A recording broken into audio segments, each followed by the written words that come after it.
विदिताखिलशास्त्रसुधा जलधे महितोपनिषत् कथितार्थनिधे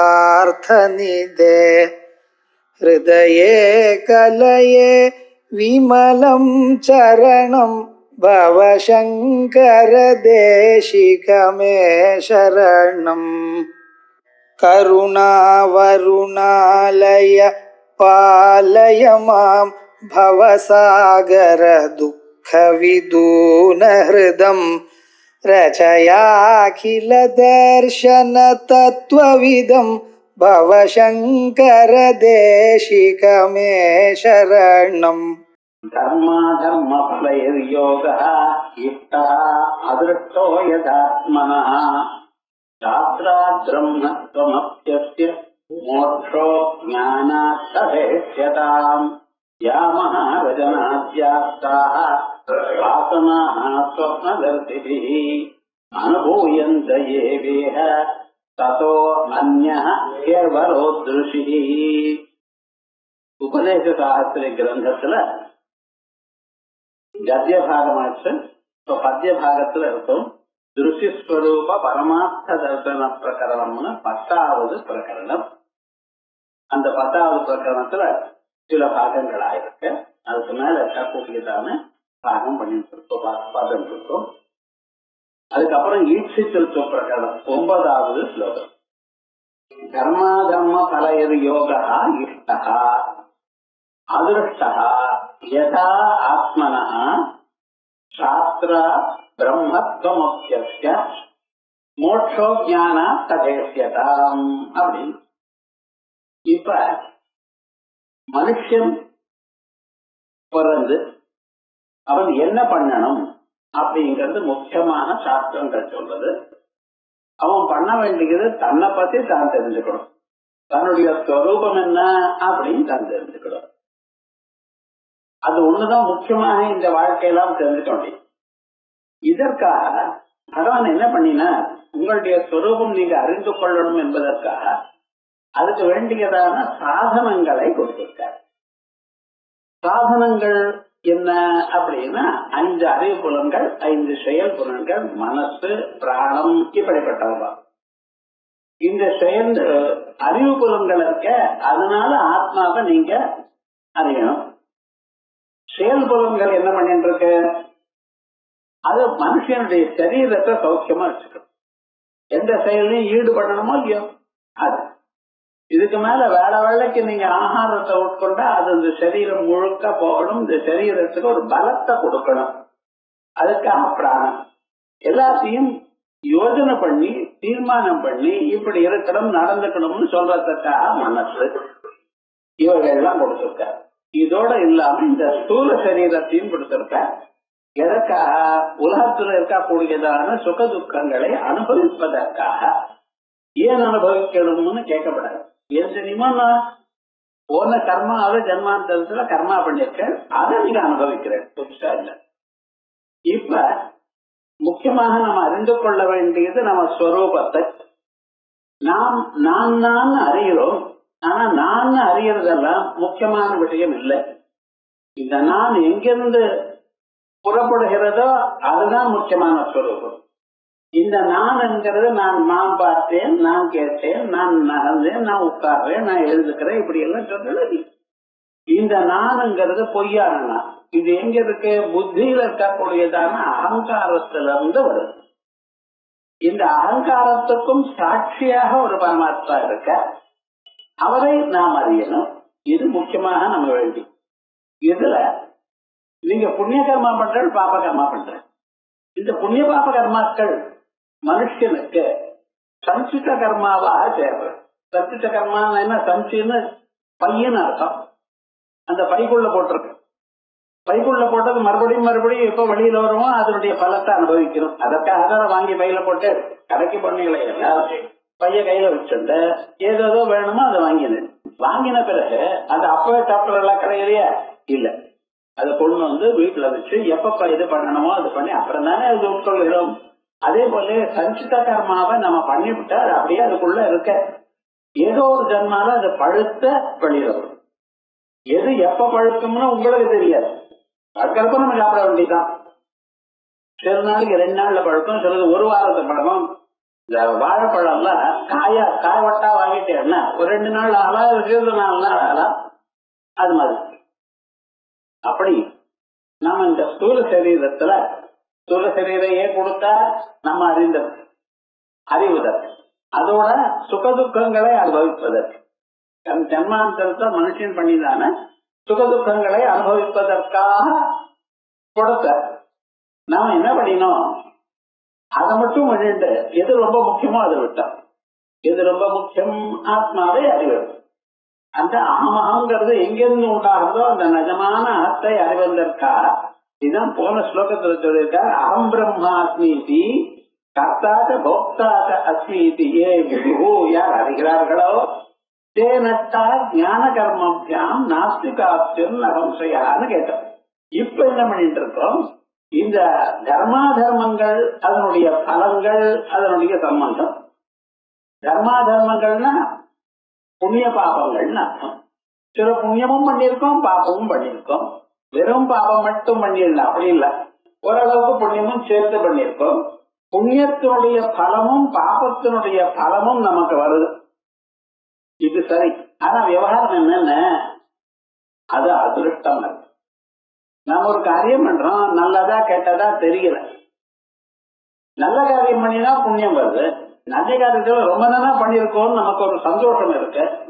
ஆனா என்ன, அது சில சமயத்தில் நம்ம நல்லா பண்ணிருக்கவும் மாட்டோம், ஸ்ரத்த இருந்திருக்காது, சரியான திரவியத்தை கொடுத்திருக்க மாட்டேன், உள்ளூர கோபமோ பயமோ இருந்திருக்கும், ஒழுங்கா பண்ணியிருக்க மாட்டோம். அந்த மனசானது 10% அதுல ஒரு சேர்ந்து அப்புறம் நமக்கு பலத்தை கொடுக்கணும், அப்படி இல்லாம போயிருக்கலாம். இந்த கர்மா எவ்வளவு இருக்கு எப்படி இருக்கு அப்படின்னு நமக்கு தெரியணும். அதான் அதிருஷ்டம். அதிருஷ்டம்னு போன ஜென்மாவிலேயோ அதுக்கு முன் ஜென்மாவிலேயோ நம்ம பண்ணியிருந்தான புண்ணிய கர்மாக்கள், அதே போல பாப கர்மாக்களும். இந்த ரெண்டும் கண்ணுக்கு தெரியாது. நமக்கு புண்ணியம் இருக்கா பாபம் இருக்கா, நாளைக்கு எழுந்து சுகம் வருமா துன்பம் வருமா, ஏன் ககனா கர்மனோ கதி, இந்த கர்மாவனுடைய கதி இருக்கு பத்தில, இது ரொம்ப கஷ்டமானது. ஆகையால் அதிருஷ்டா கர்மா கர்ம பலைர் யோகா இஷ்டா. புண்ணிய பாப பலங்கள் நமக்கு வரணும்னா சந்தோஷம்தான், அது இஷ்டம் தான். ஆனா என்ன, அதிருஷ்டோ யதாத்மனா, ஆத்மா எப்படி நமக்கு தெரியலையோ அதை போல இதுவும் தெரியல. அப்ப என்ன பண்ணும், சாஸ்திரா பிரம்மத்வமப்யஸ்ய, அதே மாதிரியே இந்த ஜீவனானவன் உண்மையாக பிரம்மஸ்வரூபந்தான் அப்படிங்கிறது கூட சாஸ்திரத்தினால்தான் தெரியும். நான் அந்த அளவுக்கு அறிகிறோம். அந்த நானுடைய உண்மையான ஸ்வரூபம் என்ன, அது எப்படி இருக்கு, எப்படி இருக்கோ அப்படின்னு நம்ம அறியணும். வேற விதமா இருந்து அது நல்ல ஞானம் இல்லையே. ஆகையால் அது எப்படி நம்ம அறியணும் அப்படிங்கறது சாஸ்திரத்தினால்தான் தெரியும். சாஸ்திரா பிரம்மத்வமப்யஸ்ய.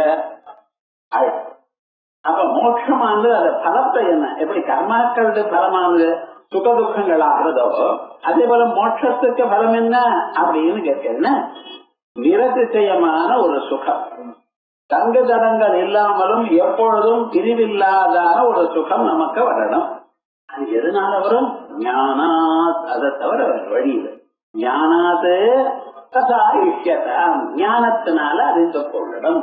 குருனிடத்துல போய் அவரோட தத்வித்தி பிரணிபாதேன பரிப்பிரஸ்னேன சேவையா உபதேட்சந்தே ஞானம் ஞானினா தத்துவதர்சினா தத்வித்தி, அதை அறிந்து கொள்ளுங்கள். எப்படி பிரணிபாத்தேனா, ஆச்சாரியன் காலில் நமஸ்காரம் பண்ணி, பரிப்பிரஸ்னேனா ஒரு நமஸ்காரம் பண்ணி போயிட்டே இருக்கிறது இல்ல, கேட்டு தெரிஞ்சுக்கணும். சாஸ்திரம் என்ன சொல்றதுன்னு கேட்டு தெரிஞ்சுக்கணும். சேவையா, அதே போல குரு சேவை பண்ணணும். இப்படி பண்ணி இருந்ததுன்னா அவ என்ன, அவ அதை சொல்வார். அந்த சொன்னதை நம்ம கேட்டு அதனால ஞாபகம் இருக்கணும். உபதேட்சந்தே ஞானம், அந்த ஞானத்தை உபதேசம் பண்ற. ஏன்னா அவ உலகத்துல இது வேணும் அது வேணும் எனக்கு கொடுக்குதான எண்ணம் இல்லாதவர்கள். குருன்னா அப்படி இருக்கணும், இது வேணும்னு இருக்கக்கூடாது. ஆசையே இருந்தது, அது வேணும் இது வேணும் அப்படின்னு உலகத்துல லௌகிக பதார்த்தத்துல அதிகமான ஆசை இல்லாதவர்கள். அப்படிப்பட்டதான உபதேசந்தே ஞானம் ஞானினா தத்வதர்சினா, அந்த ஞானத்தை அவர் உபதேசம் பண்ணின பிறகு அதுக்கு நம்ம மன நித்தியாசனங்கள் பண்ணிட்டு இது இப்படி என்று நன்றாக அறிந்து கொண்டோமேயானால் அப்பொழுது மோட்சமானது தானா வரும். இந்த பந்தங்கள் சரீரத்துல வலி அது இது மனசுல கவலை இவைகள்லாம் போய் சாஸ்வதமான ஒரு ஆனந்தத்தை அனுபவித்துக் கொண்டே இருப்பேன். இது மோட்சம். அப்படி தர்மா தர்ம பலையது யோகா இஷ்டா, புண்ணிய பாப பலங்களுடைய யோகமானது இஷ்டம்தான். அதே சமயத்துல அந்த புண்ணிய பாபங்கள் அதிருஷ்டமா இருக்கு எப்படியோ, அதே போலயே ஆத்மனஹா ஸ்வரூபம் சாஸ்திரா பிரம்மத்துவம், ஆத்மா தாம் பிரம்மா எனக்கூடியதான ஸ்வரூபம் அத்தியாயிகளுக்கு கிடைக்கும். அதே போல மோட்சமானது ஞானத்தினால்தான் கிடைக்கும். மோட்சோ ஞானம். இப்ப இது வரைக்கும் சில பேர் என்ன நினைக்கிறார், நான் முன்னுக்கு வந்திருக்கோமோ இல்லையோ நமக்கு தெரிய வேண்டாம். வெளியில பரீட்சை எல்லாம் வச்சுக்கிறா, டெஸ்ட் வைக்கிறா, பரீட்சை வச்சுக்கிறா, அதுக்கப்புறம் ஆனுவல் எக்ஸாமினேஷன் இருக்கு, அதை பாஸ் பண்ணினா நமக்கே ஒரு தைரியம் இருக்கு, ஓஹோ நம்ம பாஸ் பண்ணிட்டு இருக்கோம் அப்படின்னு. அதே போல ஏதோ ஒரு சொல்லிட்டே இருக்க, சரி சரி நம்மளும் நம்பிட்டே இருக்கோம், அது பண்ணிட்டே இருக்கோம், நல்ல பாதையில் தான் இருக்கோமா? சந்தேகம் வரும். ஒரு புத்திசாலியா இருந்தா அந்த சந்தேகம் வரும். அதோட மட்டும் இல்ல, நாம எந்த அளவுக்கு முன்னேறி இருக்கோம், இன்னும் எவ்வளவு முன்னேறணும், அது நம்ம தெரியணுமா? ஆகையால் இவைகள்லாம் சொல்றதுக்காக என்ன பண்ணிட்டு இருக்கா, நம்ம தெரியுதுல பகவான் ஒரு டெஸ்ட் வச்சிருக்க எல்லோருக்கும். இப்ப நம்ம பூத உடல் ஒண்ணு இருக்கா இல்லையா? இருக்க. இதே மாதிரியே இதுக்குள்ள இன்னொரு சரீரம் ஒண்ணு இருக்க. அந்த சரீரம் லிங்க சரீரம்னு சொல்றது. லிங்க சரீரம்னு என்ன அர்த்தம்? சின்னதா அரிசி அளவுக்கு இருக்குன்னு வச்சுங்களேன். அது எப்படி இருக்கு அப்படின்னு, அதுல என்னென்ன இருக்கு அப்படின்னு கேட்டீங்கன்னா, 5 அறிவு புலங்கள், 5 செயல் புலங்கள், 5 பஞ்சபூதங்கள், அதே போலயே மனசு, புத்தி, சித்தம், அகங்காரம், பஞ்ச பிராணங்கள், இவைகள்லாம் கலந்து ஒரு சின்ன லிங்க சரீரமா இருக்கு. அது இங்க இருக்க இதயத்துல. இந்த சரீரம் விட்டு கிளம்புற காலத்துல வெறும் சரீரத்தை விட்டு போகக்கூடியது எது அப்படின்னா இந்த லிங்கம், லிங்க சரீரம். ஏஎம் பிரேதே விசிகித்சா மனுஷ்ய அஸ்தி ஏக நியாயமஸ்தி சைக்கே. ஜனங்களுக்கு இப்படி ஒரு சந்தேகம் இருக்கு. மனுஷன் மரணித்த பிறகு மனுஷனுக்கு ஒரு டவுட் இருக்குன்னா, பரலோகத்துக்கு போகக்கூடியதான ஒரு சரீரம் ஒண்ணு இருக்கா இல்லையா? அதுல சில பேர் இருக்கு, பரலோகத்துக்கு போறான் அப்படின்னு சில பேர் சொல்றா. சில பேர் அதெல்லாம் ஒண்ணும் இல்லை, இருந்தா நமக்கு தெரியாதான். நான் இருந்தாலும் பார்க்க போனாலும் சயின்டிஸ்ட் எல்லாம் பாத்துக்கலாமோ, பெரிய பெரிய இன்ஸ்ட்ருமெண்ட்ஸ் வச்சு ரொம்ப சூட்சமான விஷயங்கள்லாம் கவனிக்கிறாள. இதையும் அறிந்து கொண்டிருக்கலாமே, அறிந்து கொள்ளலை. ஏன் அறிந்து கொள்ளலை தெரியாது. அதனாலதான் நான் உங்களை கேட்கிறேன்னு கட்டோபனிஷத்துல நச்சிகேதஸ் கேட்டிருக்கான். அதே மாதிரி பரலோகத்துக்கு போறது என்ன அப்படின்னு கேட்டா, மரணானந்தரம் இந்த லிங்க சரீரம் தான். பூத உடல் போகாது.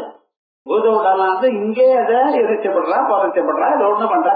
ஆனா விவகாரம் என்னன்னா, சரீரத்துல கிளம்பி போகிறது லிங்க சரீரம். அந்த லிங்க சரீரமானது நம்ம சரீரத்துக்குள்ள இருக்க. இப்ப மரண பரியந்தம் இங்க இருக்கும். At the time of death அது வெளியில கண்ணு காது மூக்கு வர்க்க வரைக்கும் வரும் இதயத்துல இருந்து. அதுக்கு உட்கிராந்தின்னு பேரு. அதுக்கப்புறம் அவளுடைய புண்ணிய பாபங்களுக்கு தக்கவாறு அது சொர்க்கலோகத்துக்கு போறதோ அல்ல பிரம்மலோகத்துக்கு போறதோ இது ஒண்ணா. இப்ப சொர்க்கலோகத்துக்கு போறவெல்லாம் திரும்பி வந்துருவாங்க, இங்க சுகத்தை அனுபவிச்சுட்டு. பிரம்மலோகத்துக்கு போறவாள் சில பேர் அப்படியே இங்க வாழ்க்கை வேதாந்தத்தை ஞாபகம் வந்து அங்கே படிச்ச வெகு சீக்கிரமாகவே. இந்த பூலோகத்துல கொஞ்சம் கஷ்டம் படிக்கிறது, அங்கே போனா இடங்கள் வசதி எல்லாம் நீட்டா இருக்கு, சீக்கிரமாகவே படிச்சு விடுவா. போன ஒரு நாள் 2 நாளைக்கே அவளுக்கு மோட்சம் வந்துடும் அப்படின்னு உபநிஷத்து. கண்ணாடியில நம்ம பாக்குற மாதிரி இங்க தெரியுது பூலோகத்துல. நிழலும் வெயிலும் எப்படி பிரசித்தமா இருக்கோ, கிளியர் கட்டா டிஃபரன்ஸ் தெரியுதோ, அது மாதிரி தெரிகிறது பிரம்மலோகத்துல அப்படின்னு சொல்லியிருக்க. இப்படி மனுஷன் இந்த லிங்க சரீரமானது இங்க இருந்து அங்க போறது. சரி, அந்த லிங்க சரீரம் பிராணம் உயிர் இருக்கிற வரைக்கும் எங்க இருக்க? இங்கதான் இருக்கு. அந்த லிங்க சரீரத்தோட இந்த நாடிகள்லாம் சம்பந்தப்பட்டிருக்கு. இந்த நாடிகள்ல என்னாச்சுன்னு அங்க இந்த ரத்தம் மாதிரி இன்னொரு திரவியம் உள்ள போறது அந்த நாடிகள்ல. அது எப்படி இருக்குன்னு அதுக்கு தகுந்ததான கலர் இருக்குங்கிற. என்னென்ன கலர் இருக்கு அப்படின்னா, முதல்ல சில பேருக்கு இந்த மஞ்சள் கலர்ல இருக்குமா, இன்னும் சில பேருக்கு சிவப்பு கலர்ல இருக்கும், இன்னும் சில பேருக்கு வேற வேற கலர்ல இருந்துட்டு இருக்கு. ஆனா வெள்ளை வெள்ளையில ஒரு கலர் இருக்கு பார்த்தா, வெளுப்புன்னு சொன்னா மல்லிகைப்பூக்கும் வெளுப்புன்னு நினைக்காதியும். வெளுப்புன்னு நினைச்சேன்டானா கிளியர்னு அர்த்தம். சாதாரணமாக நம்ம ஜலம் பார்க்கிறோம் இல்லையோ, அப்படிப்பட்டதா. அது போல இருந்தா அது சீக்கிரமாக முன்னுக்கு வந்திருக்கான்னு அர்த்தம். அதான் யா மகாரஜனாத்யாத்தா வாசனா ஸ்வப்னதர்சிபி அனுபூயந்தே ஏவ இஹ ததோ அன்யா கேவலோ திருஷி. யா மகாரஜனாத்யாத்தா வாசனா. மகாரஜனம்னா இந்த எல்லோ கலர்ல இருக்கா கொள்கைதான துணி, பீதாம்பரம்னு சொல்ற மகாவிஷ்ணு. அதே போலயே எல்லோ கலர்ல இருக்கா கொள்கைதான ஒரு துணி. சாதாரணமா உபநயனம் பண்ணும் பொழுது என்ன பண்ணுவா, ஒரு டவல் வாங்கிட்டு வாங்கன்னு சொல்லி அவர் டவல் வாங்கிட்டு வாங்கன்னு சொன்னார். இவளுக்கு நம்ம குழந்தைக்கு என்ன பண்ணிட்டு இருக்கோம் அப்படின்ட்டு பட்டுல வாங்கிட்டவள் அதை மஞ்சள்ல நம்ம பண்ணோம். அதுக்கு மேல எண்டியாவது போகுமா தெரியாதவள். அப்படி அந்த மஞ்சள்ல நினைத்ததான துணி எப்படி இருக்கோ, மஞ்சள்ல மஞ்சள் துணின்னு சொல்லிடுங்களேன் நீங்க, கரெக்டா போய் வாங்கிட்டு வந்து. அப்படி இல்ல, அது மஞ்சள்ல போட்டு அதை காய போட்டு அதான் பண்ணணும். ஏன்னா முழு மஞ்சளா இருக்காது, சில இடத்துல ஒயிட் ஒயிட்டா பேக்கஸ் இருக்கும், அதெல்லாம் அப்படிதான் கட்டணும்னு சொல்ற. அது உபநயன மந்திரம் சொல்ற காலத்துல நம்ம தெரிஞ்சுப்போம். இப்ப அவளுக்கு வேண்டாம் என்னடா அப்படின்னு. அந்த மஞ்சள் இருக்கக்கூடியதான துணி மாதிரியும் சில சமயத்துல சிவப்பாகவும், சில சமயத்துல கருப்பாகவும், சில சமயத்துல கிளியராகவும் பதார்த்தங்கள் இருக்கு. இதை நீங்க உங்க சொப்பனத்துல பார்க்கலாம். நாம இந்த லிங்க சரீரத்தினுடைய சுரூபத்தை சொப்னத்துல பார்க்கலாம். ஆனா என்னாச்சுன்னு, எனக்கு சொப்னம் வர்றதே கஷ்டம். வந்தா கூட அதை நோட் பண்றது, முடிச்சுட்டு இருக்கிறப்பவே நோட் பண்ணாத ஜனங்கள் சொப்னத்துக்கு நடக்காத நான் நோட் பண்றேன்னு கேட்கக்கூடாது. அதான் யா மகாரஜனாத்யாத்தா வாசனாக சொப்னதர்சிபிஹி அனுபூயந்தே. சொப்னத்தை பார்க்கிறவர்கள் இதை அனுபவிப்பார்கள், அதை அறிந்து கொள்ளலாம். அடுத்ததான் சொப்னம் வரப்ப பாருங்க. இந்த சொப்னம் வரப்ப அதனுடைய கலர் என்ன, எந்தெந்த பொருளை நீங்க பார்க்கிறீர்கள் எல்லாம் பார்க்கணும். இது நம்ம சரீரத்துக்குள்ள லிங்க சரீரத்தில் இருக்கக்கூடியதான வாசனைகள். வாசனைன்னு சொன்னா இம்ப்ரெஷன்ஸ். சிலது நம்ம பார்க்கிறோம், அது அப்படியே மனசுல ஒட்டிக்கிறது. சில சமயத்துல பார்க்கிறோம், அது ஒண்ணுமே இல்லை. பஸ் ஸ்டாண்ட்ல போய் நின்று இருக்கு, ஏதோ ஒரு பஸ் வரணும், அந்த பஸ்ஸை தவிர மீதி பஸ் எல்லாம் வந்துட்டு இருக்கு, அது போயிட்டு அதுக்கப்புறம் பக்கத்துல இருக்க கேட்டார், இந்த பஸ் வந்து நான் கவனிக்கிறேங்கிறேன். சரி, எறும்பு கவனிக்காம போலாம், ஒரு சின்ன முடிய கவனிக்காம போலாம், பஸ்ஸ போய் கவனிக்காம இருக்க முடியுமா? ஆனா என்ன சொல்ற தெரியாது, கவனிக்கல.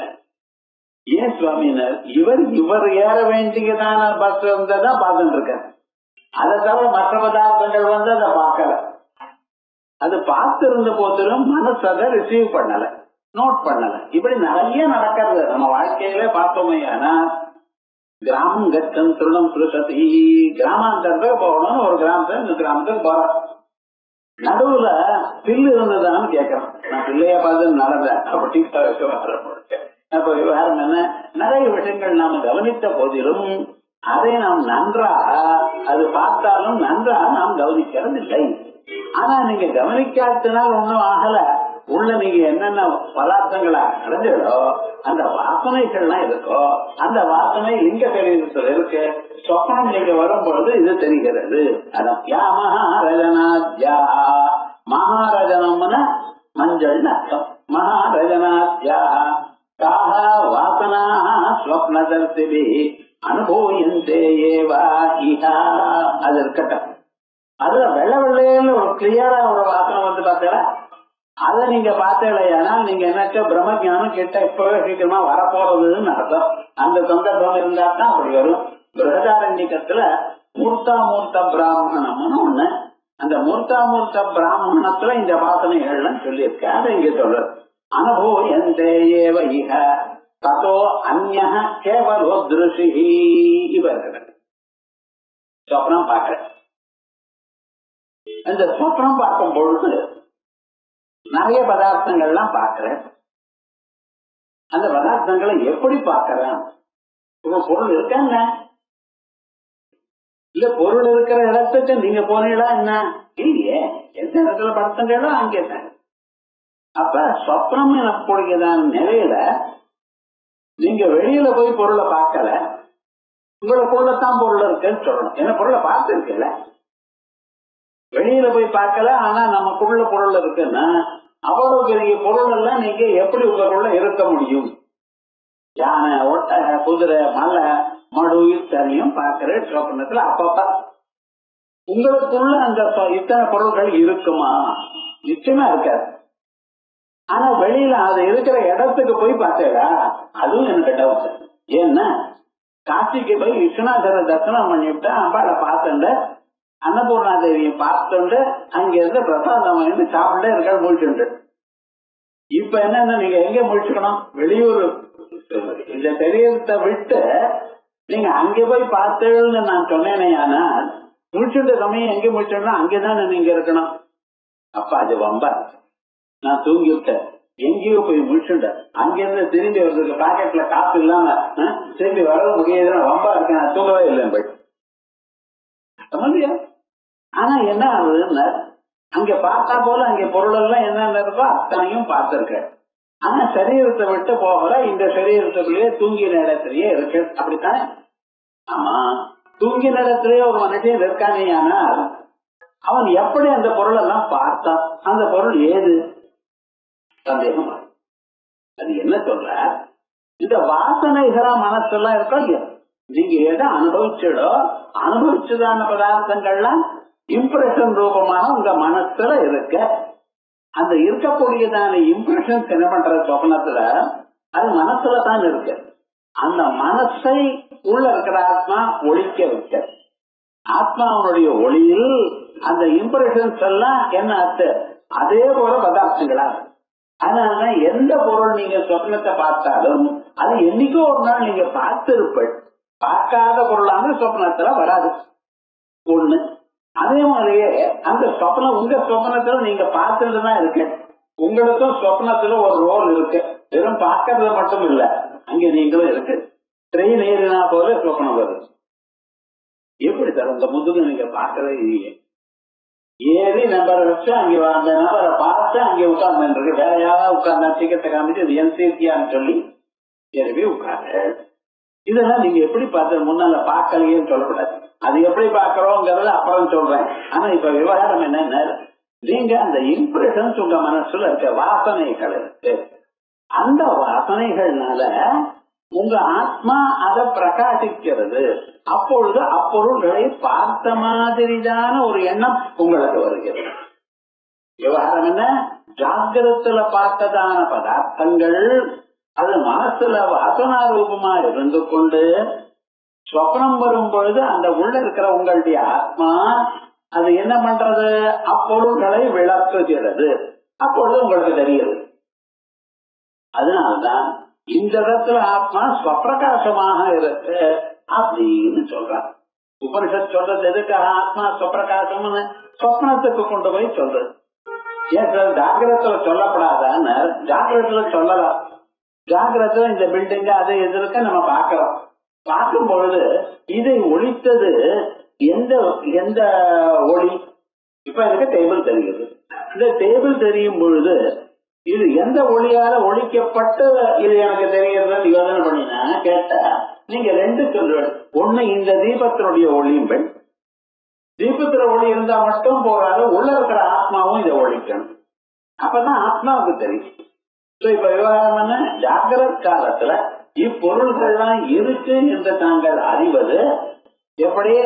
தீபத்தினுடைய ஒளியோ, சூரியனுடைய ஒளியோ, சந்திரனுடைய ஒளியோ, வேற ஏதாவது பதார்த்தத்தினுடைய ஒளியோ, அதுதான் இதை பிரகாசிக்கிறது.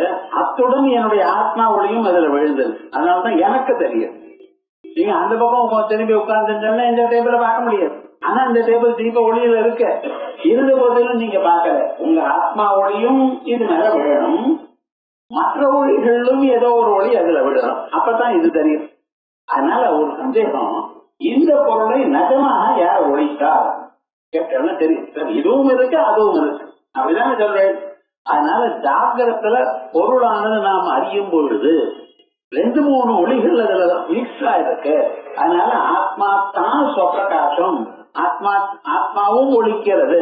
அந்த தனியா பிரிச்சு நமக்கு சொல்ல முடியல. பாருங்க, இந்த ரூம்ல இத்தனை தீபங்கள் வச்சுருக்கா, இத்தனை தீபங்கள் வச்சுட்டா இந்த டேபிள் எந்த தீபத்தினுடைய ஒளியில இருக்குன்னு கேட்டா என்ன சொல்றது?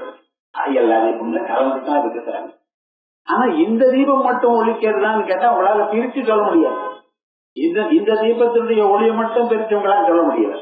அதனால உபனிஷத்து என்ன பண்ணிட்டு சொப்பனத்தை கழிச்சு, இந்த சொப்பனத்துல சூரியன் இருக்காரோ, சந்திரன் இருக்காரோ, வேற ஏதாவது ஒளி இருக்கோ, குத்து விளக்கோ, லாந்தரோ, பெட்ரோமாக்ஸோ, எலக்ட்ரிக் லைட்டோ ஏதாவது இருக்காங்க இல்லையே. இப்பதான் நான் சொன்னேன், பொருள்கள் எல்லாம் உங்களுக்குள்ள இருக்குன்னு சொன்னா அந்த பொருள்கள் உள்ள நிஜமாக இல்லை, காணப்படுகிறது. அல்லது அந்த பொருள் இருக்கிற இடத்துக்கும் நீங்க போல. ஆனா இப்ப சொப்னத்துல பொருள்களை பார்த்துருந்தீங்க. அந்த பார்த்தல மனிதனுடைய கண்ணுக்கு ஒரு பொருளானது அகப்படணுமே, ஆனால் அப்பொருளுக்கு மேல ஏதோ விதமான ஒரு ஒளி இருக்கணும் இல்லையா? சூரியன் இருக்காரோ, இந்த ராத்திரி தான் படிச்சுட்டு இருக்கு. சொந்தம் இருக்காரோ, அமாவாசை அன்னைக்கு அது எப்படி தெரியும்? வெளிப்பொருள் இருக்கோ, வெளி தீபங்கள் இருக்கோ, எல்லாம் அணைஞ்சுன்னா இருக்கு, எல்லாம் ஆஃப் பண்ணிட்டு தானே படுத்துட்டு இருக்கேன். அப்ப மத்தியானம் 11 மணிக்கு அப்படியே நீங்க மவுண்ட் ரோட்ல போற போல சொப்னம் வருது, ஒளியே இல்லையத்த எப்படி இருக்கும்? அதான் என்ன சொன்னார், அந்த வெளி ஒளிகள் ஒன்றும் இல்லை, ஆனாலும் பொருள்களை நீங்க பார்க்கிற அந்த பார்க்கறதுக்கோ ஒரு ஒளி, ஒரு பிரகாசம் இருக்கணும். அந்த பிரகாசம் தான் உங்க ஆத்மா.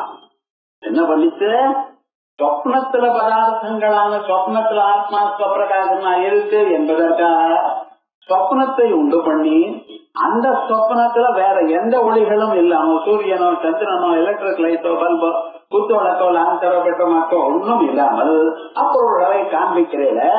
அப்பொழுது அந்த பொருளானது எப்படி வந்திருக்கு அப்படின்னு கேட்டேன்னா உங்களுடைய ஆத்மஸ்வரூபத்தினால்தான் பிரகாசம். ஆகையால் அந்த ஆத்மஸ்வரூபம் உங்களுக்கு எப்பொழுது ஒழிக்கிறதோ அங்கே உங்க மனசையும் ஒழிக்கிறது. சொப்னத்துல இருக்கக்கூடிய உங்க மனசையும் அது ஒழிக்கிறது. அந்த மனசு என்ன பண்றது, எனக்கு இப்படிப்பட்டதான சரீரம் இருக்குன்னு நினைச்சது இது போல ஒரு சரீரத்தும் உங்களை காட்டுறது. இது நீங்க வெஸ்டர்ன் பிலாசபியில எவ்வளவு பார்த்தாலும் பார்க்க முடியாது. ஒரு மனிதன் எப்படி சொப்னத்தை பார்க்கிறான், எப்படி சொப்னம் வருகிறது, இது நம்ம ஊர்ல சொல்றோம். சொப்னத்துல மனசு இருக்கு, புலன்கள் இல்லை. அந்த மனசுல அப்பொழுது இது போல வாசனைகள்லாம் தெரியுது. யாமஹா ரஜனாத்யா தாஹ வாசனாஹ ஸ்வப்னதர்சிபி அனுபூயந்தே ஏவ, அனுபவிக்கப்பட்டதான இருக்க இஹ ஆனா ததோத்யக்கேவலோ திருஷி. இப்படிப்பட்டதான இந்த மனசு வாசனைகள் இதை விட வேறான அந்நியமான தனியான ஒரு திருக்ஸ்வரூபம் இருக்கு, அதான் ஆனந்த ஆத்மஸ்வரூபம். அந்த ஆத்மஸ்வரூபத்துல வாசனைகள் ஒண்ணும் இல்லை, ஆத்மா கிளியரா தான் இருக்கு. ஆனா வாசனைகள்லாம் எங்க இருக்கு, அவனுடைய மனசுல இருக்கு. அந்த வாசனைகள் மனசுல எப்படி வந்தது, அவன் எப்படி உலகத்துல அவனுடைய நடத்தை எப்படி இருக்கோ அதுக்கு தக்கவாறு. காமக்ரோதாதிகள்லாம் இருக்குமே சிவப்பா இருக்கும். சாஸ்திரங்களை வாசிக்க வைராக்கியம் வந்திருக்குமையானால் வெளுப்பா இருக்கும். அதோடு இல்லாம கொஞ்சம் தமோ குணமா அவைகளை இருக்குமையானால் எப்படி இருக்கும், மஞ்சளா இருக்கும். இப்படி வாசனைகள்லாம் இருக்கு. ஆனா அந்த வாசனைகளை பிரகாசிக்கிறவர் யாரு, ஆத்மஸ்வரூபம். அதான் ததோன்யேவலோ திருஷி, இதை விட அந்யா வேதானவர் கேவலா சுத்தமான திருஷி ஆத்மஸ்வரூபம் அப்படின்னு விசேஷ கேவலோகம் அப்படிங்கிற இடம் அப்படிப்பட்டதான பதார்த்தம் இது. அதுக்கப்புறம் கோஷாதிவிஷ்கிருஷ்ட காரியகாரண வர்ஜித யதா அசி திருஷ்யதே ஸ்வப்னே தத்வத் போத்தா ஸ்வயம் பிரபா. உபனிஷத்துல நமக்கு வரக்கூடியதான அத்தனை விவகாரங்கள்லாம் இருக்க பட்சத்துல அது இது போல ஒரு பிரகரணங்கள்ல தான் அது தெளிவா கிடைக்கும். இப்ப பழைய நாள்ல ராஜா வருவார். ராஜா என்ன பண்ணுவாங்கன்னா அவருக்கு அந்த இடுப்புல ஒரு ரவுண்டா ஒரு பெல்ட் மாதிரி போட்டு அதுக்குள்ள கத்திய வச்சுருப்பார். இந்த கத்தியானது அதனுடைய உரையில இருக்கணுமையானால் எப்படி இருக்கணும்? உரையில கத்தி இருக்குங்கிற அது எப்படி இருக்கணும் அப்படின்னு சொன்னா உரைய தொடப்படாது. உரைய தொடப்பட்டு தொட்டு அது போல இருக்கணும். ஆனால் என்ன ஆகும் தெரியுமா? அது கூர்மையானது போயிடும், நடுவில் அலக்க நிற்கணும். அதே மாதிரியே அந்த யதா அதிகி திருஷ்யத்தே, கத்தியானது எப்படி உரைய தொடாமலேயே அதற்குள்ள இருக்கும். உரைக்குள்ளதானே கத்தி இருக்கு, ஆனா உரைய தொடுறதோ தொடாது. அது மாதிரி இருக்கு.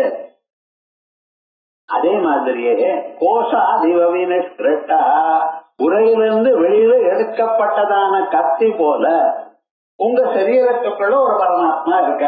காரிய காரண வர்ஜிதா யதா அதிகி திருஷ்யத்தே, இந்த கத்தியானது எப்படி உரையிலிருந்து எடுத்ததுமே நன்றாக பளபளான பிரகாசிக்கிறதோ அதே மாதிரி ஸ்வப்னே தத்வத் போத்தா ஸ்வயம் பிரபா.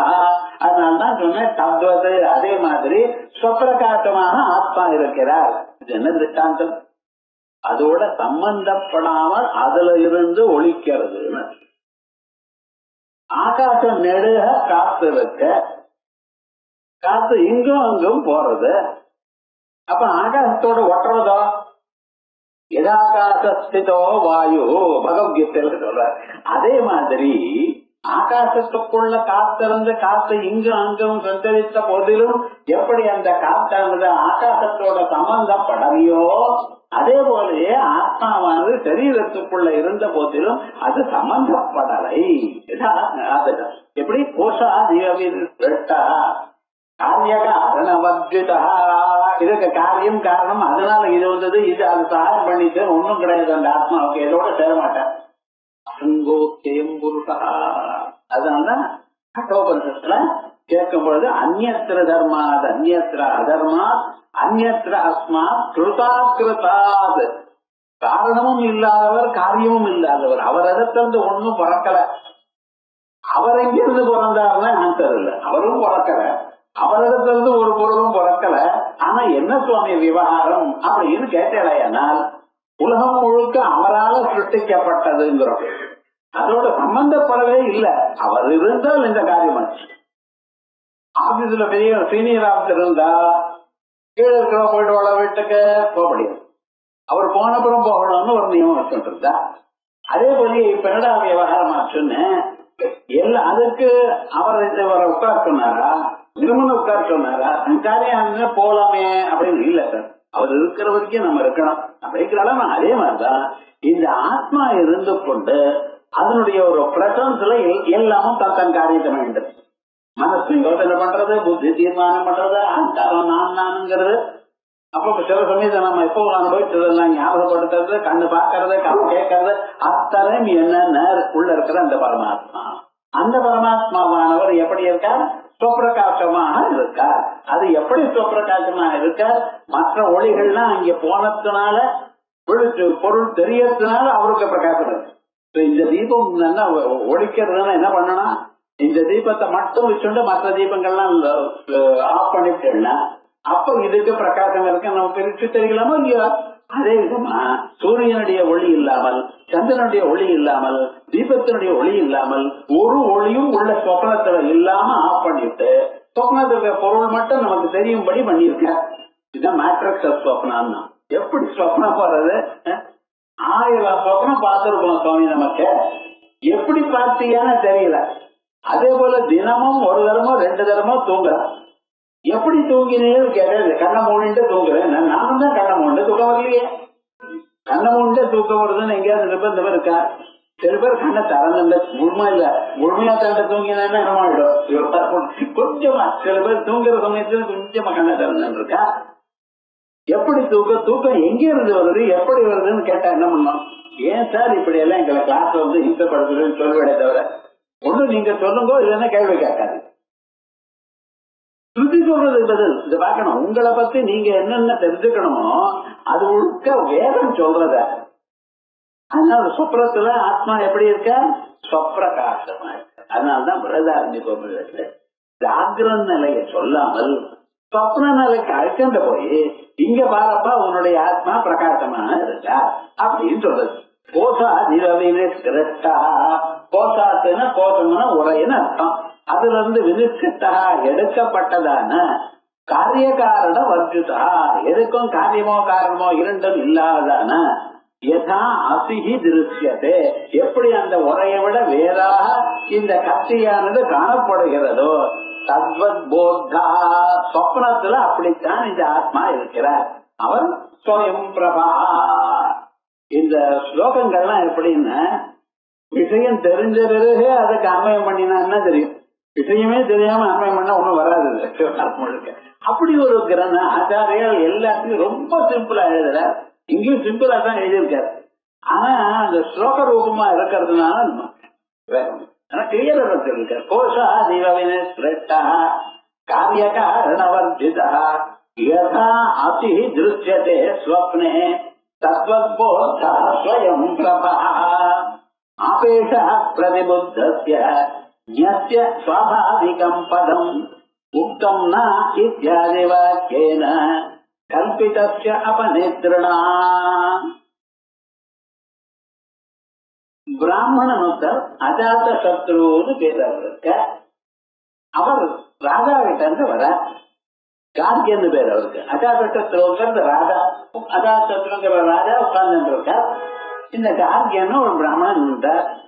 வந்து என்ன பண்ணினா தெரியுமா, நான் ராஜாவுக்கு நமஸ்காரம் பண்ணிவிட்டு பிரம்மத்தே பிரவாணின்னு, நான் தங்களுக்கு சுத்த பிரம்மத்தை சொல்கிறேன் அப்படின்னு. சுத்த பிரம்மத்தை சொல்ல முடியுமா? எத்வாக அனபியுதிதம் ஏனவாக அபியுத்தியதே ததேவ பிரம்மத்வம் வித்தி நேரம் எதிடம் உபாசதே. எத் வாக்கா அனபியுதிதம், எது வாக்குனால சொல்லப்படலையோ, எதனுடைய ஒரு அனுகிரகத்தினால வாக்கு பேசுறதோ அதுனா பிரம்மம். பிரம்மத்தினுடைய ஒளியினால வாக்கு பேசுறது நமக்கு. அந்த வாக்கானது பிரம்மத்தை அறிய முடியாது. அப்படின்னா எப்படி சார் சொல்றது? பிரம்மத்தை அதனால்தான் சொல்ல முடியாது. சில பொருளை உங்களால சொல்ல முடியாது. எவ்வளவுதான் எக்ஸ்பீரியன்ஸ், ரொம்ப பேச்சாளர் சார் இருக்கட்டுமே, எவ்வளவு பேச்சாளராக இருந்தாலும் சில பொருளை சொல்ல முடியாது. எப்படி? வெக்கம்னா என்னதுன்னு கேட்டான். எப்படி சொல்றது? நீங்க வெக்கப்பட்டு காமிக்கணும். பரதநாட்டியத்துல ரச பிரகாசம்னு இருக்கு. ஒவ்வொரு மனசுல இருக்கக்கூடியதான அபிப்பிராயங்களை எப்படி வெளிப்படுத்துவதுங்கிறதுக்காக அவளுக்கு ட்ரைனிங் இருக்கும். வெக்கம்னா என்ன, குரோதம்னா என்ன, கோபம்னு என்ன, ஆசைன்னு என்ன, பிரேமான்னு என்ன, இவைகள்லாம் அது பார்த்துவாங்க. ஆனா வாயால சொல்ல முடியாது. ஞாபகம் வச்சுக்கணும், சரீர விநியாசங்கள்னால அந்தந்த வாசனை எப்படி இருக்கு, அந்தந்த பாவம் எப்படி இருக்குன்னு காமிக்கலாம், வாயால சொல்ல முடியாது.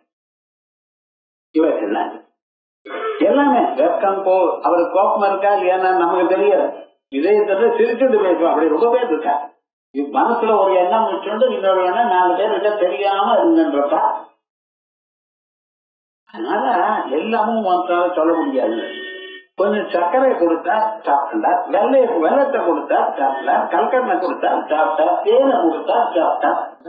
எல்லாம் திதிப்புன்னு. ஆனா இந்த திதிப்புக்கும் அந்த திதிப்புக்கும் என்ன சார் டிஃபரன்ஸ்னா, வேணும்னா எல்லாத்தையும் கஷ்டப்பட வேண்டாம் சொல்ல முடியாது. எல்லாம் நீங்க அனுபவிச்சிருக்க. அனுபவிச்ச போதிலும் இதுவும் அதுவும் எல்லாம் திதிப்புன்னு தெரியறதே தவிர அந்த திதிப்புக்குள்ள பாகுபாடு தெரியறது உங்களுக்கு என்ன சார்? நான் தெரிஞ்சதெல்லாம் சொல்லுங்கிறத எப்படி முடியும்? சொல்லத்தக்கதான் சொல்லலாம். சொல்லத்தக்கதை அந்த சமயத்துக்கு கரெக்டா சொன்னாரையானால் அவரை பேச்சாளர்னு சொல்றேன். பேச்சாளர்னா என்ன அர்த்தம்? விஷயம் அறிய முடியும். அந்த விஷயத்தை அப்பொழுது எனக்கு அறிஞ்சதுன்னு தெரிஞ்சிருக்கு எல்லாத்தையும் சொல்லிட்டே இருந்தா அது பிரயோஜனம் இல்லை. எதை சொல்லணுமோ, எந்த சொல்லால் சொல்லணுமோ, எப்படி சொல்லணுமோ அப்படி வந்தவர் வாக்காளர், நான் கேட்கக்கூடியவர். ஆரேகர் அப்படிங்கிறத அதுதான். ஆனா இந்த உள்ள இருக்கக்கூடியதான் ஆன்மாவை இவராலையும் சொல்ல முடியாது, யாராலையும் சொல்ல முடியாது. இருந்த போதிலும் அவர் என்ன சொன்னார், பிரம்மதே பிரவாணி அப்படின்னு. ராஜாவுக்கு சந்தோஷம் உண்டு. ஒரு மனுஷனுடைய வாழ்க்கையில நிஜமாக அவன் தனக்காக உபயோகப்படுத்த கொடுக்கிற சமயம் இது வேதாந்த சிந்தனை. மீதி சமயத்துல உலகத்துல ஆசைக்காக குழந்தைகள் அவா ஃப்ரெண்ட்ஸ் இருக்கா, அதுக்காக ஏதோ பண்ணிட்டு இருக்கோம். ஆனா உமக்காக நீங்க யூஸ் பண்ணக்கூடியதான சமயமானது இது ஒண்ணுதான், வேதாந்தத்தை கேட்கக்கூடியதான சமயம்தான். அதுக்காக ரொம்ப சந்தோஷப்பட்டு அவர் என்ன சகசிரமேதத் வாட்சி தத்மா, இந்த நான் உங்களுக்கு பிரம்மத்தை கொடுத்து சொல்லுகிறேன் என்று சொன்னீங்களோ இல்லையா, இதுல எத்தனை எழுத்து இருக்கோ அத்தனை 1000 ரூபாய் கொடுத்து வரேன் முதல்ல. சரி, ஏன் சுவாமி அப்படி சொல்ல, ஜனகோ இது ஜனா தாவந்தி. இருக்கிற பண்டிதாள்லாம் என்ன பண்றான்னா ஜனகர்னு அவர்கிட்ட ஓடுறான். ஏன் தெரியுமா, அவன் நிறைய சம்பாவனை கொடுக்குற, நிறைய காசு கொடுக்குற, இனிமையாவும் கேட்கிற. நம்ம சொல்றத கேட்கறது ஒரு பொறுமை இருக்கணும். அதை தெரிஞ்சதே சொல்றது போங்க சார் அப்படின்னு சொல்லாமலும், ஏதோ சொல்றா நமக்கு ஏறலேன்னு இல்லாமலும் அதை கேட்டு சந்தோஷப்பட்டு புரிந்து கொண்டு இவருக்கு காசை கொடுக்கிறவன் ஜனக்கர் நான் அந்த பக்கம் தான் போயிட்டு இருக்கா அப்படின்னு நம்மளை ரெக்கக்னைஸ் பண்ணாலும் லோகத்துல ஒரு ரெக்கக்னிஷன் இல்லாத போனா அவன் ரொம்ப வருத்தப்படுறான். சாதாரண மனுஷன் ஒரு ரெக்கக்னிஷனும் உங்களுக்கு ஒன்றும் பண்ண போறது இல்லை. இருந்த போதிலும் நம்மள பார்க்கணும், நம்ம ரெக்கக்னைஸ் பண்ணணும் அப்படின்னு உலகத்துல ஒரு சாப்பி வரணும்னு நினைக்கிறாரு இல்லையா. அது போல என்னையும் நீங்க ரெக்கக்னைஸ் பண்ணி சொல்றேன்னு சொன்னீங்களேன்னு.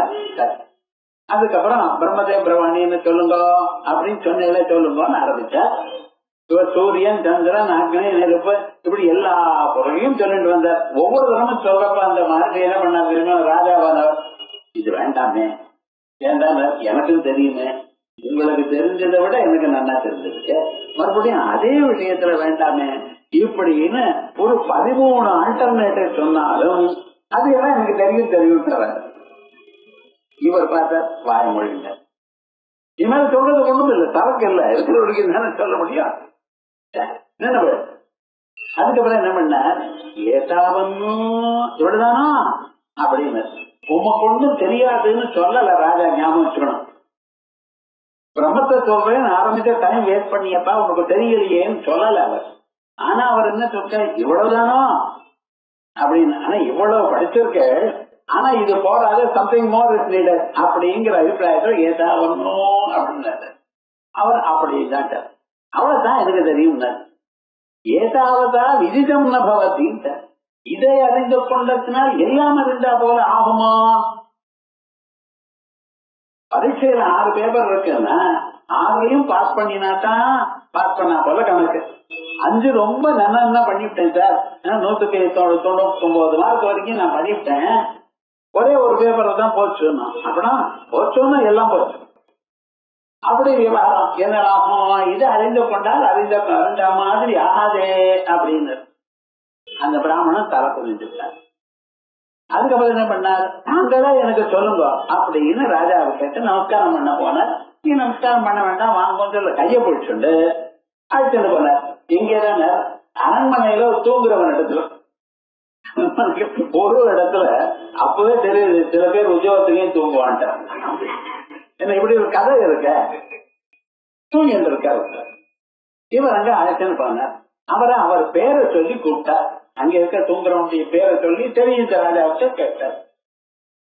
4-5 தரம் கேட்டாலும் முடிச்சுக்கல. சில சமயத்துல சில பேர் தூங்கிட்டே இருந்தா அவர் எழுப்புறது ரொம்ப கஷ்டம்னு தொடக்கூடாது, தூங்குறவள தொட்டு எழுப்பக்கூடாது, சம்பிரதாயம் இல்ல. அவர் பேரை சொல்லணும், பேரை சொல்லி எழுப்பினார். 2-3 தரம் எழுந்துக்கல. கிட்ட போனார், வேற வழியே ஒரு ஆகணுமே அப்படின்னு நம்ம நினைவு. அவருடைய காலில் தொடையில என்ன பண்ணார், ஒரு நிமிடம் பழம் கொடுத்தார். அப்படின்னு கேள்வினார். டக்குன்னு எழுதுனா எழுதுமே என்னாச்சு தெரியுமோ, நான் எதிர்க்க ராஜா நிக்கிறார். நம்ம ஊர்ல இருக்கிற ஆபீஸ்ல ஒரு பவர் ஒண்ணும் கிடையாது. அங்க எப்படின்னா ராஜா நமக்காரையானால் அவனை கொண்டுடுன்னு சொல்லலாம். நடுக்கிறான், உடம்புலாம் வேத்து கொட்டுறது, நமஸ்காரம் பண்ணினா என்ன எழுதுகிறான். அவரை விட்டார். அவர் ஏண்டான்னா இவனோட நமக்கு வேற வேலை இல்லை, நாம் இவருக்கு என்ன தத்துவத்தை சொல்லி கொடுக்கறதுக்காகத்தானே வந்திருக்கேன் அப்படின்ட்டு இவரை கேட்டார். இப்ப என்ன கேள்வி கேட்டார், இவர் தூங்கிட்டு இருக்காரோ இல்லையோ, தூங்கிட்டு இருக்கிற முழிச்சுட்டார். முழிச்சுட்டு இருக்காரு எங்க இருந்து வந்தார்? கூத்தஹா, எங்க இருந்து வந்திருக்கார்? ஆஹா, யார் இவர்? நான் கேட்டு இருக்கும் பொழுது அவர் முழித்துக் கொண்டிருந்ததுமே நான் முதல்ல கூட்டதுமே கண்ணை திறந்து எழுந்து நிக்கணும். ஆகையால் நான் கூட்ட சமயத்தில் எழுந்துக்கலைன்னு சொன்னா அங்க இருக்கக்கூடியதான அவர் மூச்சு காத்து அவர் இல்ல. ஆனா யாருன்னா அந்த மூச்சு காத்தை விட வேறாக இருக்கக்கூடியதான ஒரு பதார்த்தம் இருக்க, அதுதான். அது என்னது? இந்நேரம் அவர் எங்க இருக்கார்? இப்படி எல்லாம் கேள்வி கேட்டார். அவர் பார்த்தார், தெரியல. தெரியல. அப்புறம் இவர் எடுத்து சொன்னார், அப்பா இந்த பூத உடல் என்ன, அதுக்குள்ள லிங்க சரீரம் என்ன, அதுக்குள்ள அஞ்ஞானம்னு ஒண்ணு இருக்கு, அதுக்குள்ள பரமாத்மா இருக்க. அந்த பரமாத்மாவுக்கும் கீழே சொப்னத்துல சொன்ன மாதிரி அவரும் விவகாரம் என்ன அப்படின்னு கேட்டேன்னா அவரும் சுவப்பிரகாசமா இருக்கா அப்படின்னு சொன்ன. இப்ப இந்த ஆத்மா சுவப்பிரகாசமா இருக்கு அப்படிங்கிற சுரூபத்தை அடுத்ததாக இந்த திருஷ்டாந்த சொன்ன ஆபேஷா பிரதிபுத்தஸ்ய யஸ்ய ஸ்வாபாவிகம் பதம் முக்தம் நேத்யாதி வாக்கியேன கல்பிதஸ்ய அபநேத்ருணா ஆபேஷாத். ஆபேஷம்னா கில்றது. இதுக்காக யாரை படுத்து கிள்றாது? கிள்றது அதுக்கு சில இடங்கள் தான் இருக்கும். பழைய நாள் ஸ்கூல் வாத்தியார் என்ன பண்ணுவார் தெரியுமா? நான் காதை பிடிச்சு கொடுப்பார், அப்படி பிழிவார். அது வலிதான் இருக்கும், வலிக்கணும் தான் பண்றார். ஆனா என்னன்னு இந்த காதை பிழிஞ்சா அது புத்தி சக்தி டெவலப் ஆகும், ஞாபக சக்தி வரும். அந்த காதுக்கும் அதுக்கும் ஒரு சம்பந்தம் இருக்கு. காது முறுக்குக்கும் அதுக்கும் சம்பந்தம் இருக்கு. அந்த காதை பிழிஞ்சா ஞாபக சக்தி வரும். அதான் காதை குத்துறதுன்னு ஒரு சம்ஸ்காரம் இருக்கு. நம்ம ஊர்ல 40 சம்ஸ்காரங்கள்ல கர்ணவேதம் காதை குத்துறது அப்படின்னு சின்ன குழந்தைகள், ஆண் குழந்தைகளா இருந்தாலும் பெண் குழந்தைகளா இருந்தாலும் அது காதை குத்தி அதுக்கப்புறம் அங்க ஒரு சின்ன தங்கத்தை போடுவா. பெண் குழந்தைகளா இருந்தா லோலாக்க போடுவா. அது லோலாக்குன்னு என்ன இப்படி இப்படி அசைஞ்சுட்டே இருக்கணும், லோல் பட்டுட்டே இருக்கணும், அதனால்தான் லோலாக்குன்னு பேர் இருக்கு. அதை போடுவா. பசங்களா இருந்தா அது கொஞ்சம் ரவுண்டா போட்டு வைப்பா. அது எதுக்கு தெரியுமா? அந்த கர்ணவேதம்ங்கிறது ஒரு சூச்சனை பண்றதா, உங்களுக்கு ஞானத்தை கொடுத்து அதற்கு பிறகு மனதம் அங்கே ஒரு மதம் இருக்கு. இந்த குருவானவர் கட்டானவர் என்ன பண்றார்? அதை குத்தி அதை குத்துறப்ப வலிக்கிறதுன்னு ஒரு நிமிஷமா குத்தினாலும் டக்கரை வலிக்குமான கொஞ்சம் அழகோ இல்லையா? விவகாரம் என்னன்னா அப்படி குத்தி அதுக்கு வலியா இருந்த போதிலும் அதை குத்தி அப்புறம் அவளுக்கு நன்மையை உண்டு பண்றார், ஞாபக சக்திய. இந்த குருவானவர் ஒரு கர்ணவேதம் பண்றார். அதுக்கம் குருவன் அமிர்தம் சம்பிரயச்சன். அந்த தட்டான் குத்தினப்ப வலிச்சது அந்த வலியும் இல்லாமல் காதை தொடாமலேயே இந்த குருவானவர் அமிர்தம் சம்பிரயச்சன் அவருக்கு சுகத்து தான் கொடுத்தார். பின்னால் அழகா லோலாக்கால் இது போட்டுக்கிறதுக்கு இவர் என்னன்னா அமிர்தத்துவத்தையே கொடுக்கிறார் அப்படின்னு. இது ஒண்ணு காதை பழியறதுன்னு ஒண்ணு. அதே போல தொடையில பிழியறதுன்னு ஒண்ணு. அது என்ன விவகாரம்?